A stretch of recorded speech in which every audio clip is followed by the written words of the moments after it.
Good morning, beautiful people. Sam here, United People's TV. It's live. I'm not Martin Tyler though, but this is today's transfer news video. And you can see by the title what the main bit of debate we're going to have in this video is. And that's all about Sergio Ramos. Last night, official confirmation came in that he is leaving Real Madrid this summer. Of course, we were previously in for Sergio Ramos, but our name was basically used as a tool for him to get a new bumper contract at Real Madrid. But that's not happening this summer. He is leaving, and Man United need a centre-back. Should we be in for Ramos? That's going to be the debate. I'll run through the official announcement, the news coming from Spain, linking United, and taking a quick look at his career stats, because let's be honest, they are ridiculous. But I want to know in the comments what you think about Sergio Ramos. Do you think that that's an outrageous idea for United because of how old he is, because of his injury record last year? Or is he the sort of person that could come in and be the short-term boost that we need at centre-back? That's the debate I want to have. Plus updates on Jadon Sancho, plus updates on Kieran Trippier. And as always, make sure you fire your comments in. Where are you watching this from? I'll give you shout-outs throughout the video, as many as I can. And if you're watching on YouTube as well, please fire in the super chats, because it helps the channel and it helps me and it helps the channel grow a bit more. But before we get into it, where are you all watching from? We've got Vivian. Good morning. You're watching from South Africa. How are you doing, my friend? We've got Memphis watching from Zambia. Aren't you playing today against Austria? Should probably get back there. We've got Joseph watching from Dallas, Texas. Really good morning to you there. We've got Lee watching from sunny Cumbria. It's not very sunny outside there. The sunshine has left the UK. And we've got NG watching from Malaysia. Good morning to all of you. But let's head straight to the main talking point and the main official announcement there that came last night. As you can see on the official Real Madrid website, we can announce today on the Thursday, the 17th of June, that Ramos, well, actually, they're saying that there's going to be a press conference today at 12:30, that Ramos is leaving. Now, so many of you will correctly say that Sergio Ramos had injury problems last year. But at the same time, so many of you could correctly say is, look at Sergio Ramos's career. 1 World Cup, 2 European Championships, 4 Champions Leagues, 5 league titles, and 2 Spanish Cup titles. He's 35, but Sergio Ramos has for a long time been one of the best in the business. There aren't many who can compete with him in terms of what he's done in his career. Obviously, he was in that Spanish team that dominated, and that was a good time for him. But at the same time, he's gone through. It's a bit like Rooney and Ronaldo. You know, Rooney at United, when Rooney was there throughout. So many strikers came and went at United, and Rooney still stayed there. And Ramos is kind of the same at centre-back with Real Madrid. So much change has happened at that club, but he's still doing the business. And I think, if you look at his career stats there, look, over 700 appearances, over 100 goals. He's ridiculous. He really is ridiculous. But the main thing I know is going to be said in the comments, and let me go down to the comments now and see what you're saying. But the main thing you're all going to say in the comments is his injury record. Look at what happened to Sergio Ramos last year. And this is a fair point. So let's scroll up here. Let's quickly look at how many. My God, this is not working very well. There we go. So last year, he played 1,200 minutes in La Liga. But look at his injury record. Knee problems, muscle fiber tear, torn meniscus, muscle injury. Even got coronavirus. He didn't have a good year last year, because if you look at that, 1,700 minutes in total last season. And if you compare that to the year before, let's see how much Ramos played then. He played, by comparison, 3,800 minutes. Nearly double. The year before, how many minutes did he play there? 3,600. So he played a hell of a lot more in the seasons prior to last year. And that is probably the issue that a lot of you are going to have with Sergio Ramos. Is he really going to be the person that comes in to this squad and this team and partners Harry Maguire and stays there for the full season, plays every game, and gives us the centre-back that we need to rely on? Because that's the issue. You can rely on Harry Maguire, but Victor Lindelof comes in and out. Eric Bailly comes in and out. Axel Tuanzebe, who sounds like he's going on loan for the season, comes in and out. I'm not sure. But let me see what you're saying about this in the comments. Damar saying Ramos is better than our defenders by far, and it's facts. We've got Daniel on YouTube saying he's quite a good centre-back, but his injury record and his age is an issue. We should be looking for a long-term solution. Now, I suppose that's where the difference comes in, because Maybe with someone like Sergio Ramos, is that just an opportunity that you take that you didn't think that you were going to take, but you take it because it's there? Or should United be focusing on the key target? Because going into this summer transfer window, Manchester United and Ole Gunnar Solskjaer would have had key transfer targets for every position. The main players we wanted to get, like Jadon Sancho being the first right winger on our list, and we're hopefully going to get him. Updates on Jadon Sancho in a bit. Sergio Ramos would have been nowhere near our list because it's Sergio Ramos. You know, what's the point? But now he's available. Does that change things? I don't know. We've got Nick here saying prime experience, but not a long-term solution. And you're absolutely spot on there. Sergio Ramos, in no way, shape, or form, is a long-term solution. But could he be the short-term solution that comes in and really solidifies that defense and changes our defense and turns it into more of a unit rather than individual players who aren't really playing cohesively together? Because if you're looking at a leader, are you going to better Sergio Ramos? I mean, he is an absolute shithouse. Could you imagine what he would do against Liverpool? For that alone, I'd like to sign him. Let me see what else you're saying about here. With his, Bishop over on Facebook, you're saying with his experience, he'd be a good addition. But Thomas, you're disagreeing. You're saying, no, too old. Go for Varane and Pau Torres. Now, this is a big issue, I would say, is the fact that Ramos leaving Real Madrid, for me, rules out Rafael Varane leaving Real Madrid. I don't think that Real Madrid would lose Sergio Ramos and Rafael Varane in the same summer. And for Varane, it means that he's got scope to go upwards at Real Madrid now. He's not got Sergio Ramos standing in his way. He's there ready to become, I mean, he already has. He's already a very influential player at Real Madrid, but Ramos is left, and therefore someone's got to fill his shoes for Real Madrid. And Varane is probably the most likely candidate. So in that sense, I'd be very surprised now, I'll be honest, if Real Madrid do let Varane go in the same summer that Ramos leaves finally. That's my opinion. I might be wrong on that.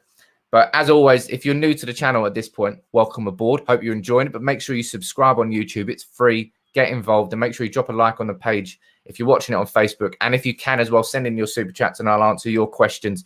Because as I always say, there's so many of you commenting constantly about where you're watching this from. I really struggle to read your questions. Let's see where else you're watching this from now. We've got Sitessa watching from Malaysia. Good morning to you, my friend. And we've got Creasy Anthony watching from Ghana. Big up Ghana.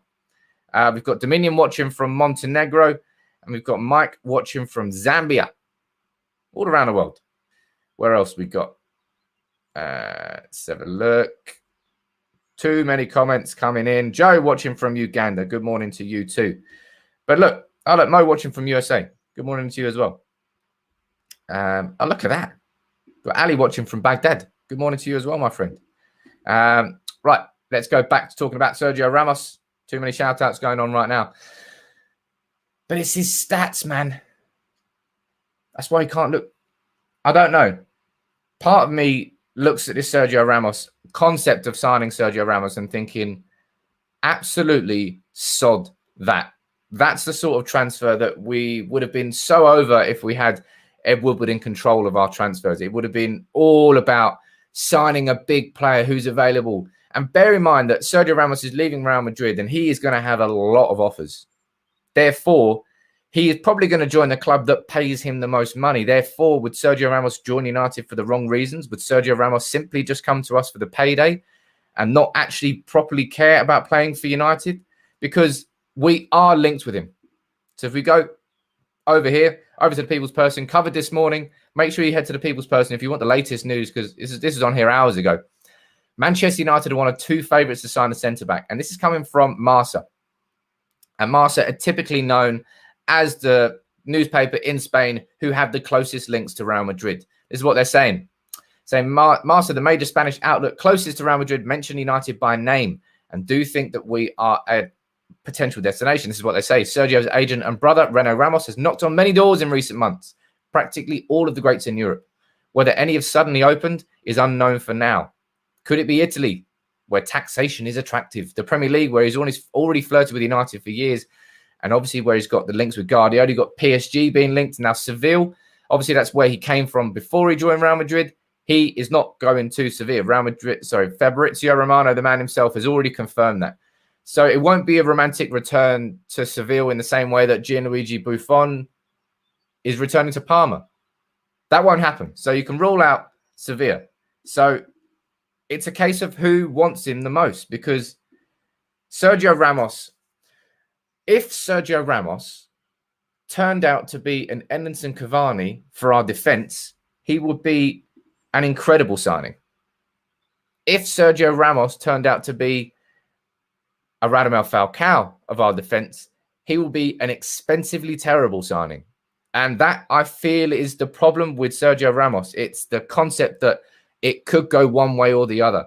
And it would be a big risk for United to spend big. Probably going to have to make him equal to David De Gea on our biggest earners list. 300, 350 grand a week is probably what you're going to be looking at for someone like Sergio Ramos. That's a lot of money for someone who could end up playing 10, 20 games next season because he's got so many injury problems. It's a concern. It's a major concern.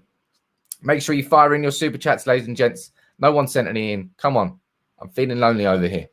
But I think that the point about Rafael Varane is quite key. The fact that he won't be leaving. And you could almost expect a sort of a merry-go-round of centre-back signings this summer now. You could almost see Sergio Ramos going to PSG, Rafael Varane staying at Real Madrid. What happens to Jules Koundé? Does he come in and replace Ramos maybe from Seville? Do they try and do the same thing again? There's plenty of movement that's going to happen. And I suppose the Sergio Ramos thing was unexpected. And that's why so many of us would never have dreamed of even having this conversation. But maybe with a player like Ramos, you just can't ignore it. I don't know. For me, it's my heart says, for me personally, my heart and my head both say no. I think Sergio Ramos could potentially be excellent, but it smells more like a PSG type signing than it does a Manchester United type signing, because we've changed our style in the transfer market. 2 or 3 years ago, this would have been exactly the sort of signing that we would have been all over when we were going for like Fabregases and your Bales and your Ramos is. But I think United have learned from our lessons previously. We might not have, and maybe we will go in for him. But I imagine that we went into this summer with key targets, and whether that was Rafael Varane, and maybe that changes because Varane's not going to be leaving now. Let's see what else you're going to be saying. You've got Sammy watching from Sierra Leone. Good morning to you, my friend. We've got another one from Sierra Leone. We've got Gianni watching from Sierra Leone. Good morning to both of you. We've got Pranav saying, I don't think he should go to PSG.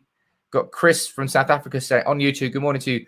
Ramos will be a good mentor for our young players and a successful role model. And again, if you're looking at the success of Edinson Cavani and why he has been such a good signing for Manchester United, it's the fact that he is a mentor. Is there anybody better in world football that our players can learn from in terms of winning mentality than Sergio Ramos? I'm going to repeat these. 1 World Cup, 2 European Championships, 4 Champions League titles. He's won more Champions Leagues than Manchester United have. 5 La Liga titles, 2 Spanish Cup titles. What's that? 9, 13, 15, 16 major titles in his career. And yes, he's 35, but Pepe's 38 and he's playing at the Euros and he actually looks half decent. I don't know. It's 6 of one and half a dozen of the other. And I think it all depends on your own personal opinion on how United should be going and approaching these transfer windows. Because Cavani, let's be honest, it wasn't something that we planned all summer. It was something that happened right at the end on deadline day. We panicked. Cavani's available on a free. Oh, it fucking worked out. Brilliant. We didn't plan that. That was a bit lucky for United that Cavani worked out like that. But he's turned into he's turned into being a superb role model for the younger players. And Greenwood, you've seen the development of him. Rashford, I think he's developing too. Martial, I'm not sure what's happening to him. But could Ramos be that same player for someone like Harry Maguire and Victor Lindelof and Eric Bailly and Axel Tuanzebe? In that sense, for his experience, I'd love to have Sergio Ramos in and around Manchester United. I think he could influence and rub off on people in a brilliant way. But I'm not sure I want to pay him 350 grand a week. That's a lot of dough. Absolutely a lot of dough. Got Angela watching on Facebook from Sydney. Mancunian, born and bred out in Australia. Good morning to you. Good night to you. I'm not really sure. But thank you for your comment. We've got Mandy watching over on YouTube from South Africa. Man United should forget Ramos because United need young players. Right, you let me know in the comments below now. I'll try and have a look at which is most popular. Just type yes Ramos or no Ramos in the comments now as to whether or not you want to sign him. Because on the one hand, if you're looking at the pros, you're looking at the fact that he is a ridiculous pro. All the titles that he has won, all the appearances that he's made in his whole career, over 700 appearances for Real Madrid. And he's won it all. And he's won it all plenty of times. So I need to know from you in the comments, yes, Ramos or no Ramos. I'm going to read through.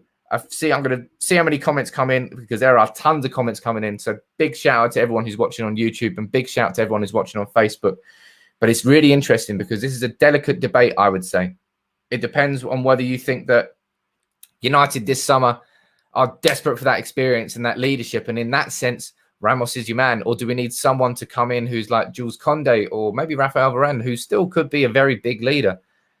Could they be the right types of signings? Let's see which is the most popular answer. Because there are tons coming in. My God, so many comments. I can't keep up with them. Yes, no, no, no, no, no. I tell you what, just by scrolling through these, it is a pure 50-50. A pure 50-50. And I think that's going to be the debate amongst United fans because you can really happily argue yes with Ramos because there's so many reasons why you can argue yes, but you can easily happily argue no as well. And I think that is the issue. It's just going to be so split. Super Chat came in here. I've got to scroll up and try and find where it is. It's from Braithwaite. Oh, where is it? Disappeared now. So, sorry, I can't put it up on screen, but I can read it for you now. Ramos is a winner, says Braithwaite30 on YouTube. He would be immense for our squad. I'd take him in a heartbeat, but we need to be smart salary-wise. And I think that is probably the issue because I think I'm with you. In a heartbeat, I'd take Ramos at United if it didn't mean that we weren't spending a ridiculous amount on his wages and a ridiculous amount on a signing on fee and that we then didn't sign another set. I don't know. This is my problem because I can see so many reasons why I would like to sign Ramos, but the realist inside me is telling me, look, man, he's 35. He played half the amount of minutes last season than he played in the 2 years previous. His injury concerns have come to haunt him.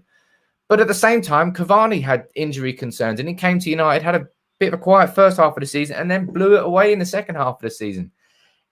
You can see why the comments are split. You can see why 50% of you are saying sign Ramos, and you can see exactly why 50% of you are saying don't sign Sergio Ramos. But it's a very interesting one. I'm going to bring you all the latest news. As I said earlier, let's head back to People's Person website. Manchester United are considered in for him. This is what's coming out of Marca in Spain. And while Marca in Spain, we wouldn't really normally listen to them. They are the closest newspaper to Real Madrid. So if anyone's going to have word on where Ramos is going, it's probably going to come from Marca. So I'm going to be covering that throughout the summer. Make sure you get your comments in. Make sure you get your super chats in. Bring up Braithwaite30 for sending that in, my friend. But Sergio Ramos is, of course, not the only person we are talking about this morning. And while it's the big debate in the comments right now, let's quickly skip over the latest news. And the latest news on that man, Jadon Sancho, from Fabrizio Romano, speaking on his podcast yesterday. He said the Jadon Sancho saga will not be long like last summer. If Sancho joins United, it will be quick negotiations. It will be a matter of weeks, and it will not last until the end of August. Also said, for the first time, Manchester United, Dortmund, and Jadon Sancho's camp are optimistic and confident about a deal taking place this summer. The two clubs are still negotiating, and it's on to United to complete the deal. So that all sounds like pretty terrific news for United, because for the first time, United, Dortmund, and Sancho's camp are all confident that the deal can go through. That's a really, really good thing, because Jadon Sancho's camp, that's already done and dusted. But it's always been between United and Dortmund. And if the word coming from both United and Dortmund that the situation can be resolved, that is big news. And Fabrizio there saying what I felt the whole way, and I think what a lot of you are feeling as well. I don't think it's going to be a long end of August to and fro negotiations. It seems like United are going more aggressively after their targets this summer. I'll go into a Kieran Trippier latest very shortly, just to show you that we're making moves. You know, And as there was a report yesterday, who is it that Arsenal rejected a bid from Villa for Emil Smith-Rowe, and Arsenal had a 40 million bid for Ben White turned down. So it goes to show that clubs, the Premier League clubs, can deal, can make bids, can make movements whilst the Euros are going on. It's not as if there's nothing we can do during the Euros. It might be difficult to complete the negotiations, but it doesn't mean that clubs can't deal with each other behind the scenes. And that's what I want to see United doing with Sancho. Let's see where you're all watching from. As always, in the comments, we've got Ruben watching from Portugal. Good morning to you, my friend. See what else. Little watching from rainy Nepal. It's rainy UK as well, so we can say that together. We've got Dr. Tomoy watching from Bangladesh this morning. Good morning to you, my friend. And we've got Siddharth watching from India. As always, if you've got any questions you want to ask me, make sure you fire them in the comments, because I can't really read them because there's too many comments coming in from people all around the world, like Abraham from Dallas, Texas, Daniel from Dubai, Gemwell watching from Zimbabwe, and Franklin watching from China. Jody watching from Cape Town, South Africa, and Warsami from Sweden. Seriously, man. Oh, yeah, watching from Nigeria. It is properly all around the world. But yeah, if you've got any questions you really want to ask me, you need to fire them in on Super Chats, because I can't read them. There's too many questions coming in. So it needs to pop up for me. Right, moving on to the next bit of news this morning, and this is coming about Kieran Trippier. Manchester United have failed in the first push to buy Atletico Madrid's Kieran Trippier. Atletico want about £34 million for him. Manchester United had an opening bid turned down. There actually is no price here. This is from Fabrizio as well for The Guardian. There's no price really mentioned there. But 34 million, man, for Kieran Trippier. Bear in mind, we're going to be signing Trippier as an alternative, as a backup to Aaron Wan-Bissaka, who we pay £50 million for. 30 million for a 30-year-old? That's just excessive. I personally think that Atletico Madrid are taking the piss. But it also kind of goes to show that Atletico Madrid have no intention of letting Trippier go for cheap. They won the league last year. He played in every single game in winning the league last year. Therefore, Trippier was a crucial part to that Atletico Madrid team, which won the league. They don't want to let him go unless it's for a right amount of money. And maybe for them, the right amount of money is a silly amount of money. That's why they're putting a price tag like 30 million odd on Kieran Trippier. And the fact that they don't need to sell him, I think might go against us, because it means that the only reason they would sell him is for a silly amount of money. And I don't really see United going in for Kieran Trippier at that price. At the moment, we were going in for him for around about between 10 and 15 million, which might be slightly cheeky, given that they won the league last year. But I personally think for a player who's that old, is 30 old in football these days? I don't know. I think it is, but with the fitness and the nutrition and everything that the players have now, their bodies are able to last. I mean, Ronaldo is the best example of that, the only example of that. But he's a freak, so shouldn't really compare Ronaldo to anyone else. I think he's 36 now, and he's probably got the body of a bloody 25-year-old. He's absolutely mad. Let's see what you think about Kieran Trippier here. Matt on YouTube. Good morning to you, Matt. Good to see our former Super League partners are making it so easy for us to sign Trippier. Ah, good old Super League, eh? I'm so glad that we don't ever have to talk about that again. What an absolute shit show that was for a couple of weeks. Trippier is overrated, says Lakshman. I mean, I don't think Trippier is massively, hugely rated by anybody. It's the fact that you can see him coming in and bringing the experience and helping Aaron Wan-Bissaka develop his attacking game. That's something that Trippier is very naturally good at. And something that Aaron Wan-Bissaka is naturally great at is defending, is his tackling, his one-on-one tackling. But he needs to learn that going forward. And someone like Trippier can bring that in. But to spend 30 million on that when we need a defensive midfielder, when we need a centre-back, when we need Jadon Sancho, and we don't necessarily need competition for Wan-Bissaka, by comparison, just seems like a lot of money to spend on a player like that in that position. And I don't really think we're going to be doing that, especially when you look at the likes of Locatelli, who nailed it for Italy last night. He's clearly going to be one of the players from Europe. There's always players at Euro 2020 who break out. For England, it was Calvin Phillips in that first game. For Italy, there is Locatelli in that second game. Beautiful performance from him. Sassuolo, 40 million euros. around about the same price you're charging for Trippier, and we need the defensive midfielder so much more than we need a right back. I've said that a million gajillion times. I'm even making words up now. Trippier is better than AWB. I would completely disagree with that, Frederick. And if you're going to have only one of them, I would rather only have AWB. If you're watching on YouTube quickly and you're new, make sure you drop a like on the video. Make sure you subscribe to United People's TV. It's free. I'm here Monday to Friday doing these interactive live shows. I'm probably going to start doing more of my regular content as well. I don't just want to do live content, but right now so much is happening and I'm enjoying the interaction with everybody that I'm doing more live content. If you're watching on Facebook, drop a like on the page and share this as well because it helps bring more in. But where are you watching it from? We've got Sushrat watching from Nepal. Good morning to you, my friend. Where else? I'm making noise. Mushazu watching from Malaysia. Good morning to you. There's loads of people watching from Malaysia. Got Paul watching on Facebook. Good morning. My name's Paul. I'm watching from Bradford. How do you want to do is going on with our Manchester United signing as well? I have no idea what you just said there, Paul. But good morning to you from Bradford. Let's see what else. We've got a super chat here coming from Taiwan. Good morning to you. Ramos will be a good for a year, but we can't just go for the older players. We need younger players who still have years to offer United. Trippier should cost us no more than 20 to 25 million pounds.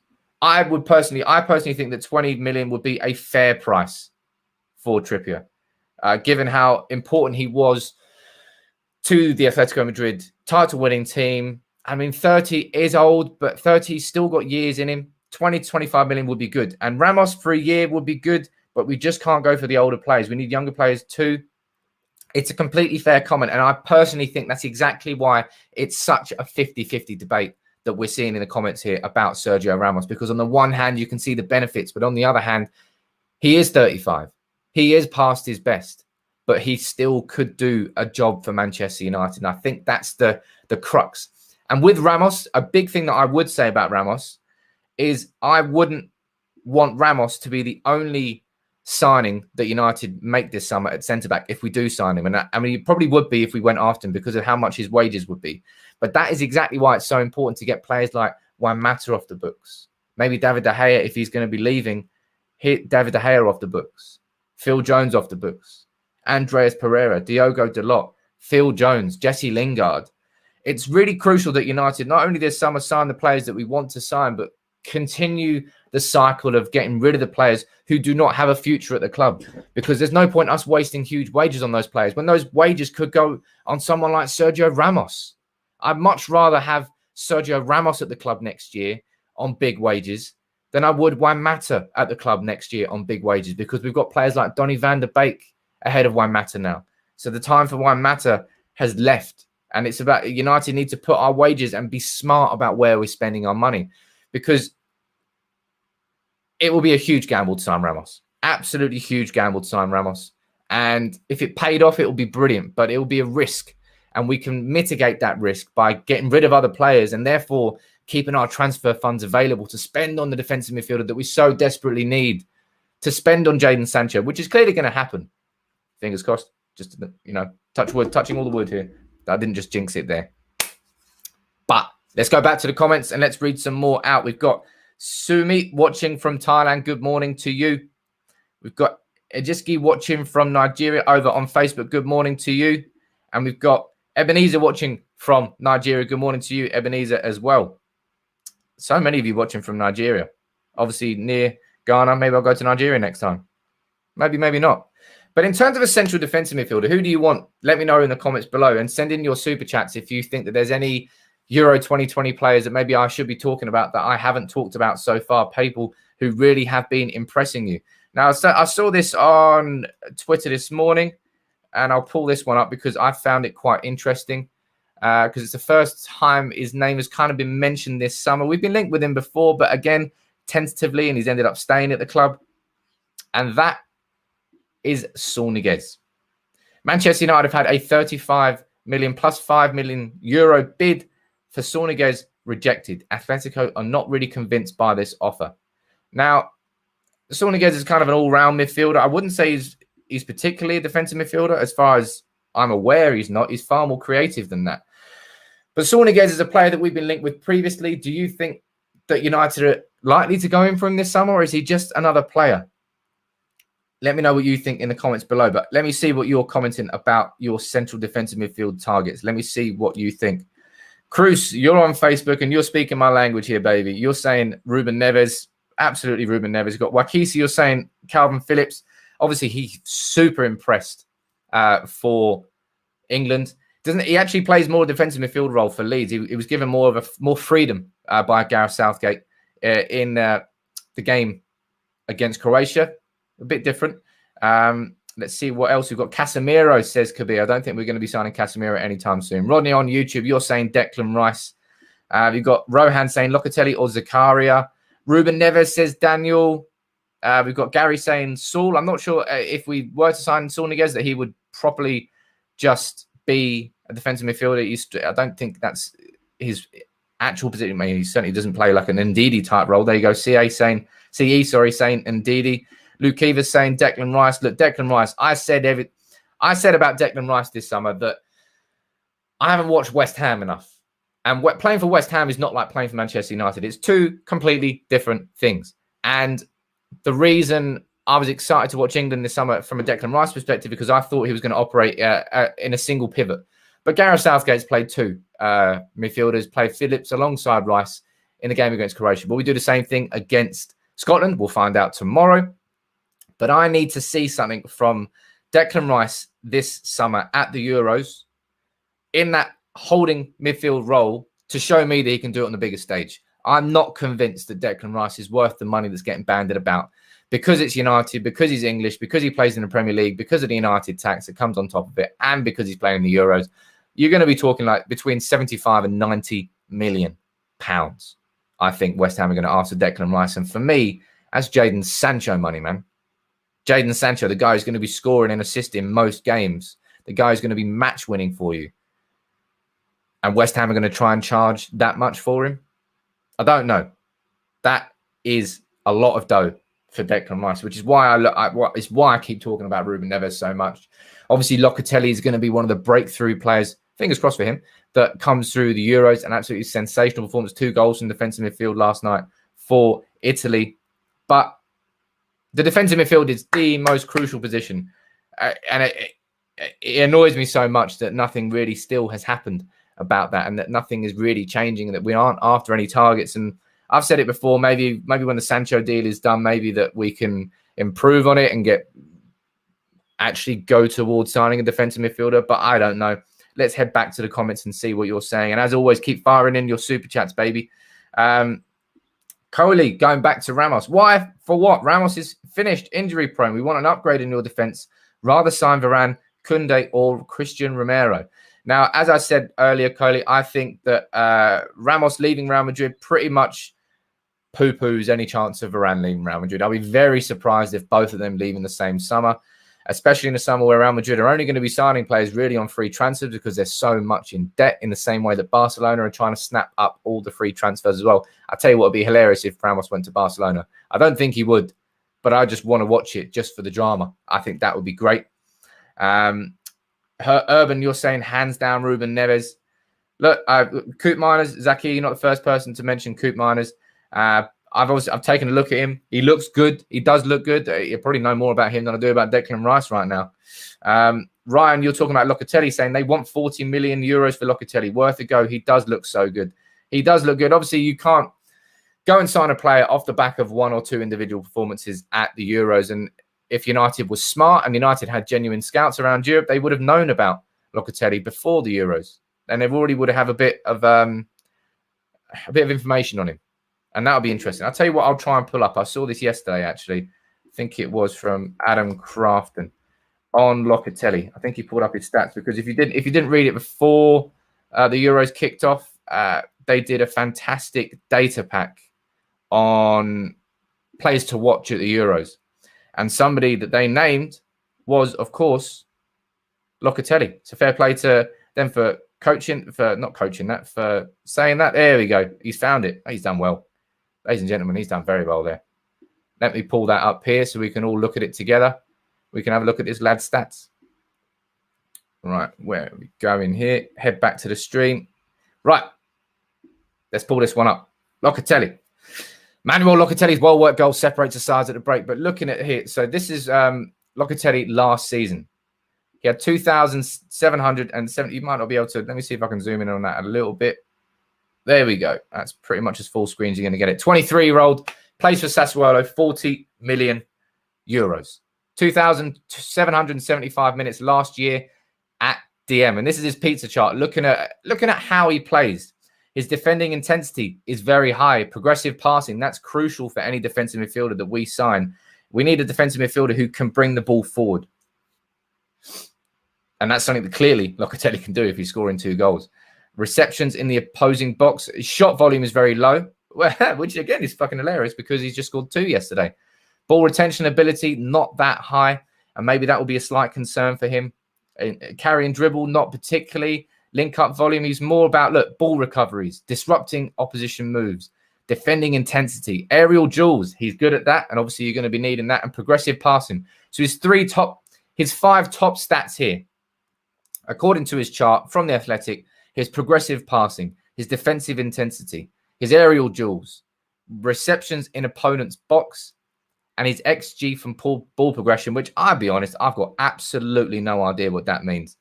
But after his performance last night, plenty of clubs are going to be looking at him. And that price there, you're looking at the same price that Real Madrid are trying to put on Kieran Trippier. Imagine that. Locatelli for the same price as Trippier. We've got John Ewan on YouTube. Thank you for this, my friend. Sign Ndidi as a pure central defensive midfielder so our centre mids can attack. And that is exactly why we need a defensive midfielder. For anybody that doesn't properly understand, in my opinion, why a defensive midfielder could be the transformative signing for United, it is exactly that.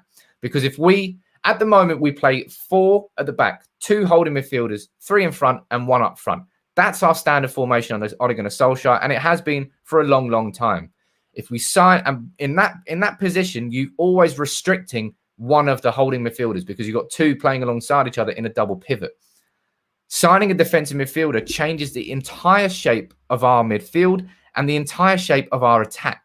Because if we sign a defensive midfielder, he then sits, Ndidi or Locatelli or Neves, whoever it is, sits, and we switch to a 4-3-3.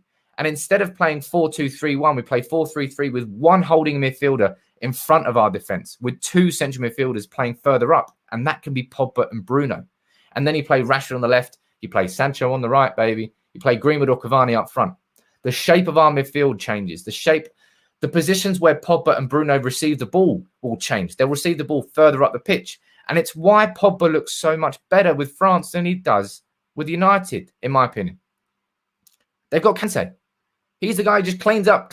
You want the ball? Boom. Want the ball? Boom. That's his job. His job is to feed the ball to players like Pogba. And that's why it works so well. And that is what United are missing so much. Let me see here. We've got a comment here coming in from Manoil.